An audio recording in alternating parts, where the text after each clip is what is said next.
बिस्मिल्लाहिर्रहमानिर्रहीम। मेरे प्यारे बहनों और भाइयों, उम्मीद करते हैं कि आप सब खैरियत से होंगे। आज की सबसे प्यारी हदीस के साथ हाजिर हूँ।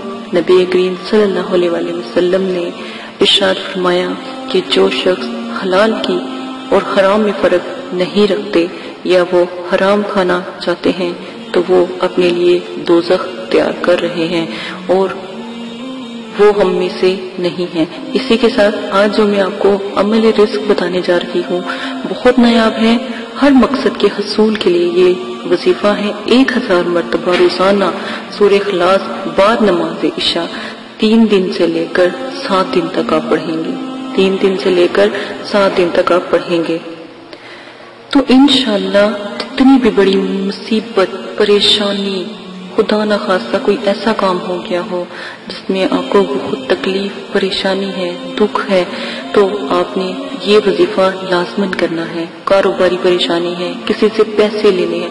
मेरे पास बहुत सी ऐसी खवातीन आती हैं जिनके भाई शोहर बाहर सऊदीया में और बहुत बड़े बड़े इलाकों में जाकर, यानी अपने शहर अपने मुल्क से दूर हैं और वहां पर जाकर वो फंसे हुए हैं। उनके किसी ने कागजात जब्त कर लिए होते हैं या फिर उनके पैसे किसी ने मतलब कि अपने पास काउंट किए होते हैं, वो उनको देते नहीं। इतनी परेशानी होती है तो बहुत मुश्किल, वो बेचारी परेशान होती है। तो यकीन माने सिर्फ ये वजीफा मैं छोटा सा उनको बताती हूँ और अल्हम्दुलिल्लाह वो जरूर करती है तो वो जरूर कामयाब होती है। एक ये वजीफा मैं बताती हूँ, एक मैं सूरह अनाम की आयत नंबर 45 बताती हूँ। ये दोनों बहुत प्यारे वजीफे हैं।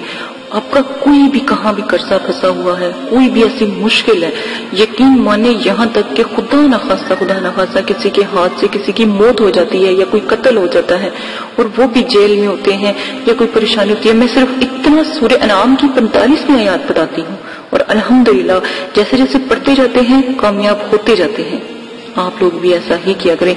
सूरह अनाम की आयत नंबर 45 इसलिए है कि उससे जितनी भी परेशानी और जितने भी यहाँ तक के बड़ी से बड़ी कैंसर जैसी मुहलक बीमारी, एड्स जैसी मुहलक बीमारी को भी सूरह अनाम की आयत नंबर 45 से निकाला जा सकता है।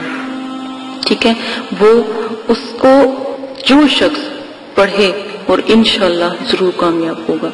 और ज्यादा नहीं पढ़नी, जितनी सिर्फ 1111 मरतबा, यानी 1111 मरतबा पढ़ लें या 1111 मरतबा पढ़ लें। सिर्फ इससे ज्यादा आप एक लफ्ज नहीं पढ़े क्योंकि फिर जो ये इतनी जलाली है कि मैं बहुत कम लोगों को देती हूँ, लेकिन मुझे भी बहुत डर लगता है क्योंकि मैंने इसकी ज़कात अदा की तो मैं इसको दे सकती हूँ। आप लोगों को मैं दे रही हूँ तो आप पढ़ सकते हो, ठीक है ना? तो आप इसको जरूर पढ़ें अगर कोई ऐसा मसला है तो। लेकिन जितना मैंने क्वांटिटी बताई इससे ज्यादा आप एक लफ्ज नहीं पढ़ेंगे वरना नुकसान हो सकता है दूसरे का, किसी दूसरे का, ठीक है? आपका नहीं, किसी दूसरे का नुकसान होगा। और जो अब मैं आपको अमल बताने जा रही हूँ, मेरा ख्याल है सूरह नाम की सूरत के बारे में काफी मैंने बता दिया है, वजीफा लंबा हो जाएगा। ये वजीफा मैं आपको दोबारा दूसरी वीडियो में बताऊंगी। लेकिन सूरह नाम की सूरत आयत नंबर 45, ठीक है? फकुतिया ताबिरू कुम लजीना ज़लमू वल्हम्दुलिल्लाहि रब्बिल आलमीन। ये आयत मुबारका है। आप जब कुरान पाक खोलेंगे तो सारा आयत मुबारक को किसी पाक साफ कागज के ऊपर लिख लीजिएगा और फिर पढ़िएगा, अच्छी तरह याद करके पढ़िएगा तो अल्हम्दुलिल्लाह जरूर कामयाब होंगे। हर मकसद के लिए इजाजत दीजिएगा, अपना ख्याल रखिएगा। अल्लाह हाफिज।